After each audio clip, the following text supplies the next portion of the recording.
Vous écoutez Crime Story, l'assassinat de l'avocat corse Antoine Solacaro, deuxième et dernier épisode. Le mardi 16 octobre 2012, peu après 9h du matin, Antoine Solacaro, célèbre avocat corse et ancien bâtonnier, est exécuté au volant de sa Porsche cabriolet sur les hauteurs d'Ajaccio. Ce 15e règlement de compte de l'année sur l'île crée une onde de choc considérable.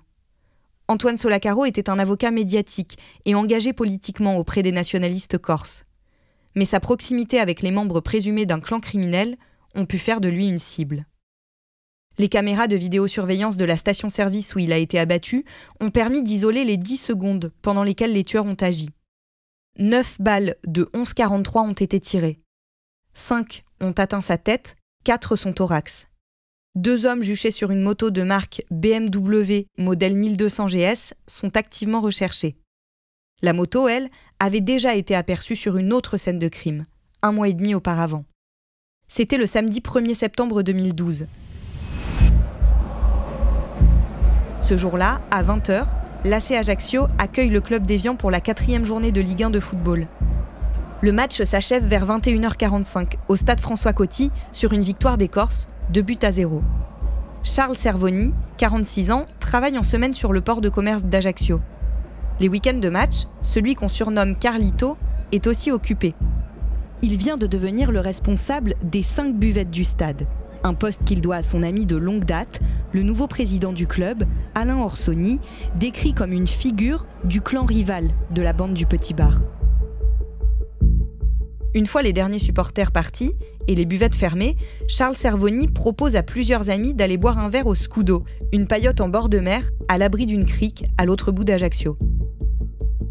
Charles Servoni monte à bord de son 4x4 BMW X5 avec un ami.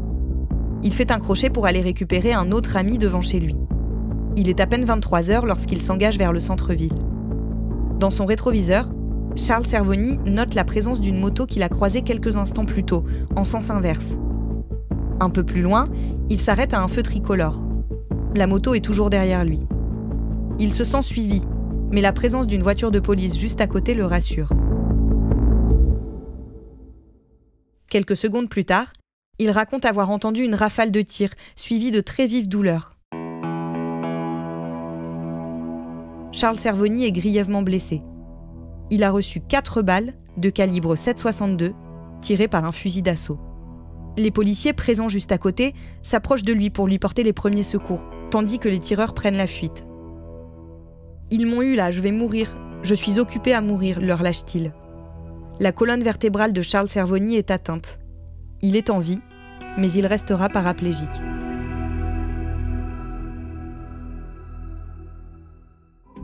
Damien, les policiers qui enquêtent sur l'assassinat de l'avocat Antoine Solacaro font rapidement le rapprochement avec cette tentative visant Charles Servoni. Pour plusieurs raisons. Charles Servoni, c'est d'abord, comme Antoine Solacaro, un proche d'Alain Orsoni, qui est au cœur de la guerre des clans qui règne alors en Corse.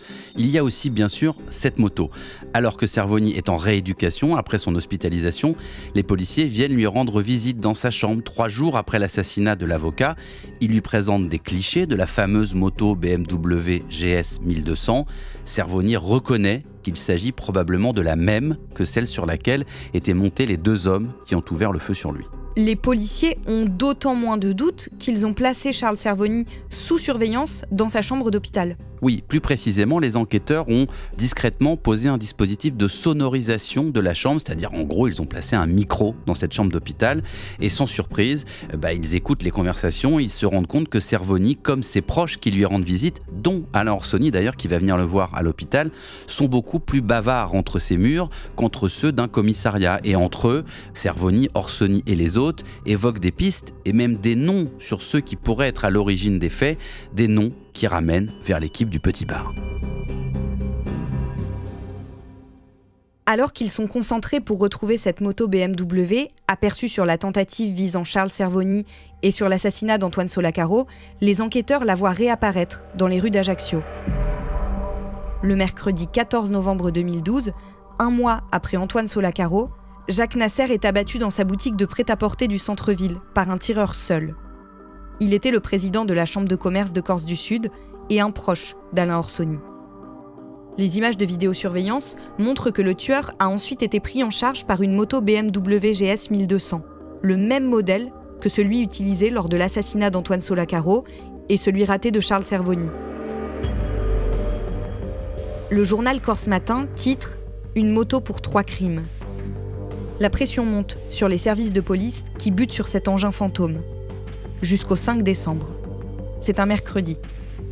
Une patrouille de gendarmes sillonne sur la départementale 55, une petite route de montagne, aux environs d'Albitreccia, sur les hauteurs du golfe d'Ajaccio. Leur attention est attirée par une forme en contrebas de la chaussée. Ils s'arrêtent, s'approchent et réalisent qu'il s'agit en fait d'une moto. Pensant à un accident, ils décident de descendre dans ce petit ravin.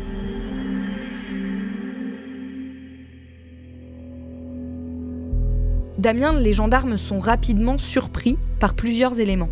Alors d'abord, lorsqu'ils inspectent les environs, ils s'aperçoivent qu'il n'y a personne à proximité de cette moto, ni mort ni blessé. Ensuite, un premier examen visuel de l'engin leur permet de conclure qu'il est plutôt en bon état, aucune trace de choc ni de rayures sur la carrosserie consécutive à une glissade ou un dérapage. Seuls les feux avant et arrière de la moto sont cassés. D'autre part, les gendarmes constatent aussi que la moto est propre. Elle est donc à cet endroit du maquis depuis peu de temps.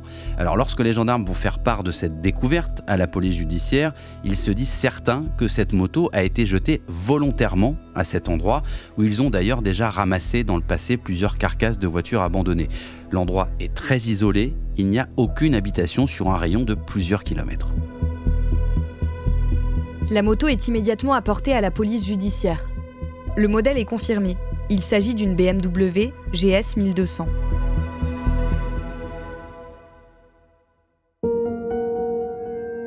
D'autres expertises valident l'hypothèse selon laquelle il s'agit non seulement du même modèle, mais surtout de la même moto.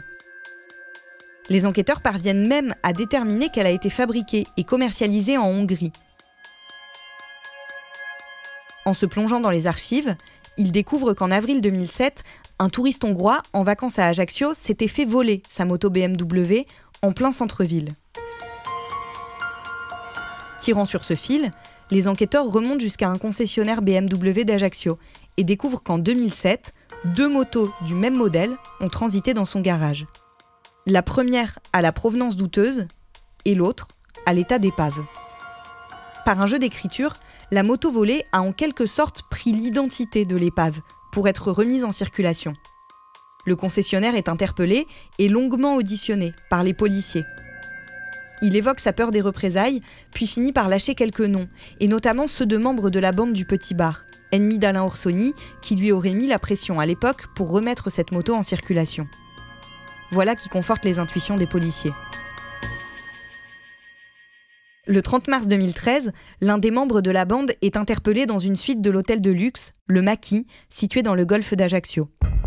Quand les policiers investissent les lieux, André Bacchiolelli, dit tête tordue, jette un pistolet Glock 9 mm par la fenêtre vers la mer. Autre surprise, sont présents dans la suite 2 autres membres du clan du Petit Bar, dont son cerveau présumé, le parrain tétraplégique Jacques Santoni. En garde à vue, André Bacchiolelli nie en bloc être impliqué dans les 3 assassinats, dont celui d'Antoine Solacaro. Il avance même un alibi. Il était chez lui à l'heure des faits.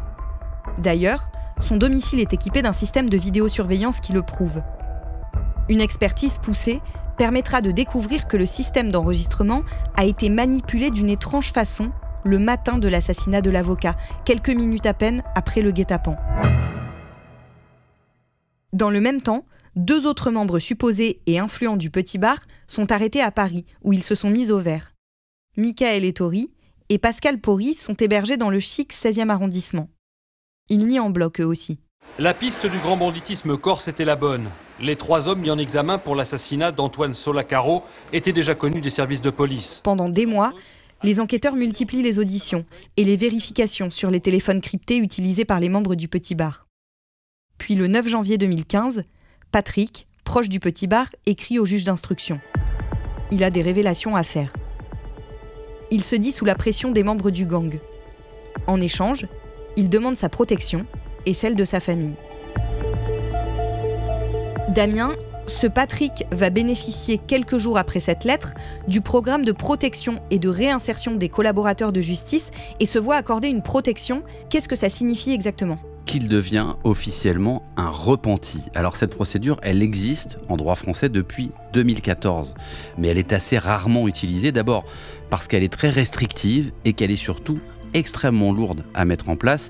Le repenti va bénéficier en effet d'un changement d'identité, il va recevoir une somme d'argent qui doit lui servir normalement à se reloger dans une autre région ou même dans un autre pays. Ce statut de repenti, il a été réactualisé il y a quelques semaines à la demande du garde des Sceaux Éric Dupond-Moretti qui souhaite le généraliser, l'ouvrir un peu plus parce qu'en réalité depuis 10 ans qu'il existe, il a été très peu utilisé.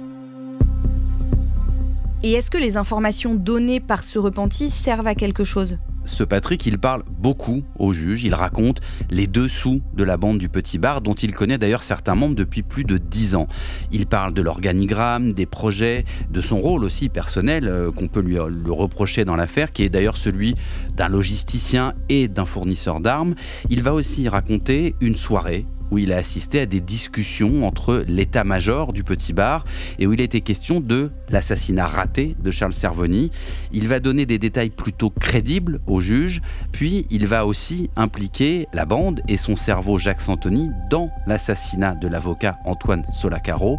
C'est nous qui avons tapé, lui aurait confié Santoni quelques jours après. Il va donc présenter Santoni comme le commanditaire. Alors on se doute qu'en raison de son handicap, il ne peut pas, Jacques Santoni, être un exécutant. Confrontés aux déclarations du repenti, les suspects, et notamment André Bacchiolelli et Jacques Santoni, maintiennent leur dénégation. Oui, ils les maintiennent et puis surtout ils essaient de détruire en quelque sorte les propos du repenti. Pour eux, ce Patrick, c'est un malheureux qui a été manipulé pour fabriquer un repenti.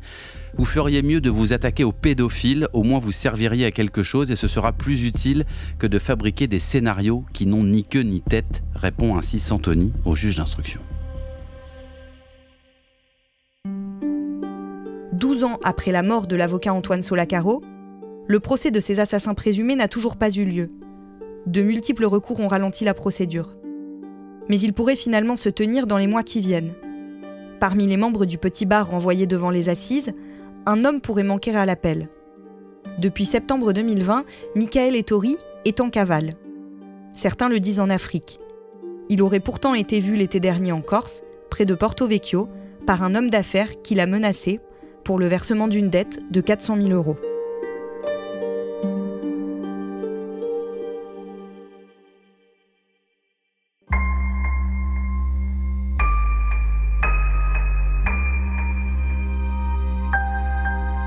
Vous venez d'écouter Crime Story, le podcast fait divers du Parisien, avec à la production Thibault Lambert et Barbara Gouy, à la réalisation Pierre Chaffanjon et à la rédaction en chef Jules Lavie.